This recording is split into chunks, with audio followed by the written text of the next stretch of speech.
একদিন যখন আমি স্নান করে বাথরুম থেকে বেরিয়ে এলাম তখন খেয়াল করলাম যে আমি আমার পোশাকগুলো বাথরুমে রেখে এসেছি। আমি দ্রুত ফিরে গেলাম পোশাকগুলো আনতে, কিন্তু তখন আমি দেখতে পেলাম যে আমার দেবররা আমার পোশাকগুলো হাতে ধরে তাকিয়ে আছে। আমি অবাক হয়ে দ্রুত তার হাত থেকে পোশাকগুলো নিয়ে নিলাম এবং লজ্জায় মুখ নিচু করে চলে এলাম। পরে যখন আমি রান্নাঘরে রান্না করছিলাম তখন আমার দেবর এসে পাশে দাঁড়িয়ে কিছু আজব কথা বলল। সে বলল, ভাবি, আপনার পোশাক থেকে খুব সুন্দর ঘ্রাণ বেরোচ্ছিল। এই ধরনের মন্তব্য শুনতে শুনতে আমি বিরক্ত হয়ে গিয়েছিলাম। একদিন আমার স্বামী ফোন করে জানালেন যে তিনি রাতে বাড়ি ফিরতে দেরি করবেন। আমি ভেবেছিলাম এটা আমার দেবরের সাথে কথা বলার সুযোগ হতে পারে। রাত গভীর হলে সবাই যখন ঘুমিয়ে পড়ল, আমি দেবরের ঘরের সামনে গিয়ে দাঁড়ালাম এবং দরজায় নক করলাম। সে দরজা খুলে আমাকে দেখে অবাক হয়ে জিজ্ঞাসা করল, ভাবি, আপনি এখানে? আমি বললাম, তোমার ভাই আজ রাতে দেরি করে আসবে। আমি তোমার সাথে কিছু জরুরি কথা বলতে চাই। তারপর আমি আমার ঘরে ফিরে এলাম এবং দরজা খোলা রেখে শুয়ে পড়লাম যাতে কেউ সন্দেহ না করে। কিছুক্ষণ পর আমার দেবর হালকা টোকা দিল দরজায়। আমি বললাম, এসো, দরজা খোলা আছে। সে ঘরে এসে আমার পাশে বিছানায় বসে পড়ল। আমি তখন একটি সুন্দর লালা রঙের নাইট ড্রেস পরেছিলাম। দেবর কিছুক্ষণ নীরব থেকে আমার দিকে তাকিয়ে রইল। তারপর মৃদু হেসে বলল, ভাবি, আজ তোমাকে অনেক সুন্দর লাগছে। আমি তেমন কিছু বললাম না, শুধু তাকে দেখছিলাম। তারপর বলল, ভাবি, আপনি কি কিছু বলতে চেয়েছিলেন? আমি তার দিকে ভালোবাসাময় দৃষ্টিতে তাকালাম এবং উঠে তার কাছে গিয়ে বসে পড়লাম।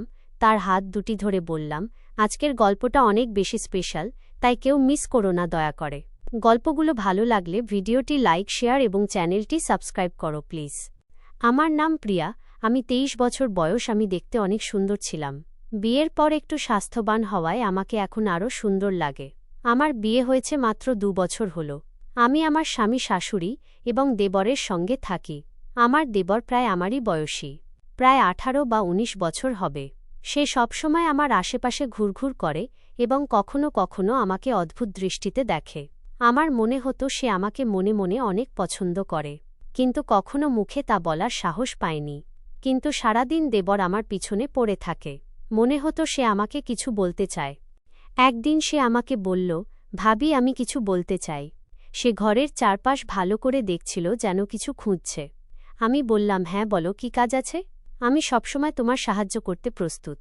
তুমি তো আমার ছোট ভাইয়ের মতো। এটা শুনে তার মুখে এক হাসি ফুটে উঠল। সে বলল, ভাবি, আমি বিয়ে করতে চাই। আমি হেসে বললাম, এটা তো খুব ভালো কথা, কিন্তু বিয়ের জন্য তো একজন মেয়ের প্রয়োজন। তখন সে বলল, ভাবি, তাই তো আমি আপনার কাছে এসেছি। আমি বুঝতে পারলাম সে কি বলতে চাইছে। দেবর বলল, ভাবি, আমি আপনার মতো একজন মেয়েকে বিয়ে করতে চাই। এটা শুনে আমি মনে মনে হাসলাম, কারণ আমি বুঝতে পারলাম সে আসলে আমার বোনের কথা বলছে। আমার বোন আমার থেকে একটু ছোট এবং আমার দেবরের জন্য উপযুক্ত ছিল। তাদের মধ্যে বয়সের পার্থক্য ছিল মাত্র 2 বছর। দেবর আমাকে তার কল্পনার মেয়ের গুণাবলী বলতে লাগল, যেমন সে কি চায়। আমি বললাম, তুমি চিন্তা করো না, আমি ঠিক তোমার পছন্দ অনুযায়ী একজন মেয়ে খুঁজে দেব, শুধু বিয়েতে রাজি হও। তারপর আমি সবকিছু নিজের নিয়ন্ত্রণে নিয়ে নিলাম। আমার দেবর এই কথা শুনে কিছুটা খুশি হলেও সে চিন্তায় ডুবে গেল। কিছুক্ষণ চুপ থেকে সে বলল, ভাবি, আপনার কাছে একটা কথা বলতে চাই, তবে অনুগ্রহ করে রাগ করবেন না। আমি এমন কাউকে বিয়ে করতে চাই যার চরিত্র এবং স্বভাব একেবারে আপনার মতো হবে, আপনার মতোই সুন্দর হবে। আমি মৃদু হেসে দিয়ে বললাম, আমি জানি তুমি আমার ছোট বোন তানিয়াকে পছন্দ করো। কিন্তু সে মাথা নেড়ে বলল, না ভাবি, আপনি আমার কথার আসল অর্থ বুঝতে পারেননি। এই কথা বলে সে চুপচাপ ঘর থেকে বেরিয়ে গেল। আমি কিছুটা অবাক হয়ে তার দিকে তাকিয়ে রইলাম। আমি ভাবতে লাগলাম হয়তো সে লজ্জায় তানিয়ার কথা বলেনি এবং সেই কারণে সে কথা না বলে চলে গেল। আমি সিদ্ধান্ত নিলাম যে প্রথমে আমার বাবার সাথে এই বিষয়ে কথা বলবো, তারপর আমার দেবরকেই খবর জানাবো। পরের দিন আমি দেবরের কাছে গিয়ে জিজ্ঞাসা করলাম, তুমি কি সত্যিই তানিয়াকে পছন্দ করো? সে লজ্জা পেয়ে বলল, ভাবি, তানিয়া আর আমি, এটা তো আকাশের চাঁদ ছোঁয়ার মতো ব্যাপার। আমি নিজেকে উপযুক্ত মনে করি না। তার এই কথা শুনে আমি বুঝতে পারলাম আসলে সে আমার বোনকে পছন্দ করে, কিন্তু সাহস করে প্রকাশ করতে পারছে না। পরের দিন আমি আমার মায়ের কাছে গিয়ে বিষয়টা জানালাম এবং তার মতামত নিলাম। মা বললেন, বাহ, আমাদের কোনো আপত্তি নেই। তোমার বোন যদি সেখানে সুখী হয় তাহলে আমরাও খুশি। তবে তুমি তোমার দেবরের সাথে ঠিকমতো কথা বলে নিও, যেন তার কোনো সমস্যা না হয়। আর একই পরিবারে 2 বোন থাকবে, এটা তো ভালো কথা। তুমি তোমার ছোট বোনের খেয়াল রাখতে পারবে। আমি বললাম, দেবর নিজেই আমার সাথে এই কথা বলেছে, তার আপত্তি হবার কোনো কারণ নেই। এরপর আমি আমার দেবরের সাথে আবারও কথা বললাম, কিন্তু সে বলল, ভাবি আপনি আমার কথার মানে কেন বোঝেন না?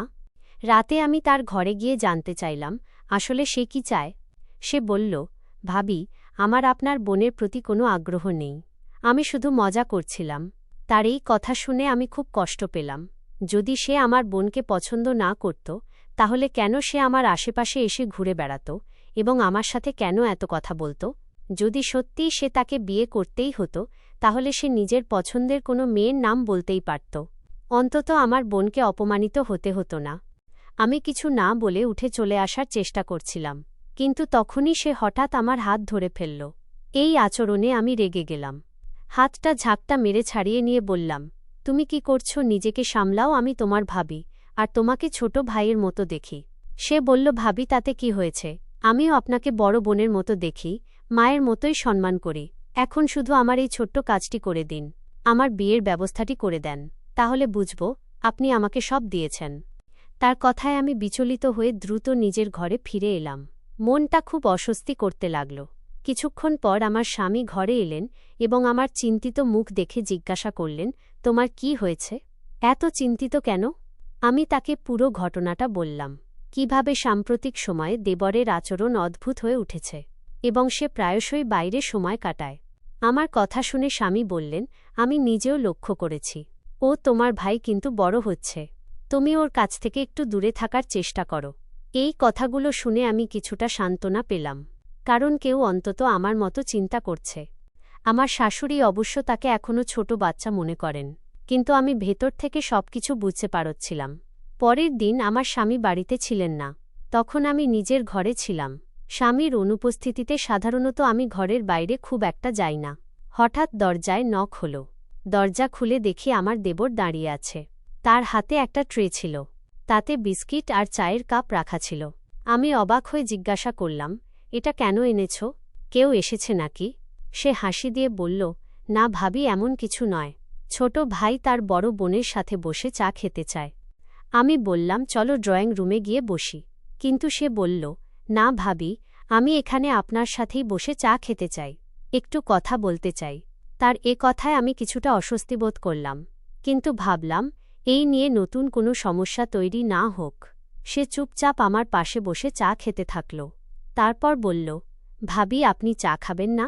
আমি তাকে চা খেতে বললাম এবং সে বলল, আমি যাওয়ার আগে আপনি চা খান। তার এই আচরণে আমি বেশ অস্বস্তিতে পড়ে গেলাম। সে জোর করায় আমি চা আর কেক খেলাম, আর আমি তার সাথে কথা বলতে থাকলাম। দেবর আমাকে বলল, ভাবি আমি যদি আগে ভুলভাবে কিছু বলে থাকি তাহলে আমাকে ক্ষমা করবেন। আমি কিছু ব্যক্তিগত সমস্যায় ছিলাম, তাই সেদিন কথাগুলো এমনভাবে বলে ফেলেছিলাম। আজ চা আর কেক এনেছি যাতে আপনি বুঝতে পারেন আমি আপনাকে কতটা সম্মান করি। তার কথা শুনে আমার একটু হাসি পেল। আমি হাসিমুখে চা খেলাম আর বিস্কিটও খেয়ে নিলাম। কিন্তু চা খাওয়ার কিছুক্ষণ মধ্যেই আমার মাথা ভারী হতে লাগল। আমি কিছুতেই বুঝতে পারছিলাম না কি হচ্ছে। দেবরের মুখটা শুধু আমার চোখের সামনে ঘুরছিল।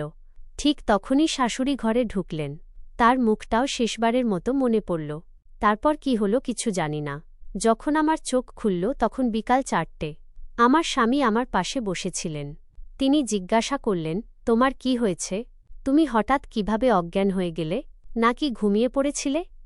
আমি বললাম, হ্যাঁ, হঠাৎ করেই আমার খুব ঘুম পেয়েছিল। দেবর চা আর বিস্কিট নিয়ে এসেছিল, সেগুলো খাবার পর থেকেই আমার ঘুম পেয়েছিল। জানি না তখন আমার কি হয়েছিল। দেবর চায়ে কিছু মিশিয়েছিল। আমার কথা শুনে স্বামী চিন্তায় পড়লেন। বললেন, দেবর সত্যি তোমার জন্য চা নিয়ে এসেছিল। ও তো আমার ভাই, তোমার জন্য এমন কিছু করবে কেন? তাছাড়া মাও তো তখন ঘরেই ছিলেন। হতে পারে তুমি স্বাভাবিকভাবেই ঘুমিয়ে পড়েছিলে। তোমার এত চিন্তা করার দরকার নেই। স্বামীর কথা শুনে আমি চুপ হয়ে গেলাম।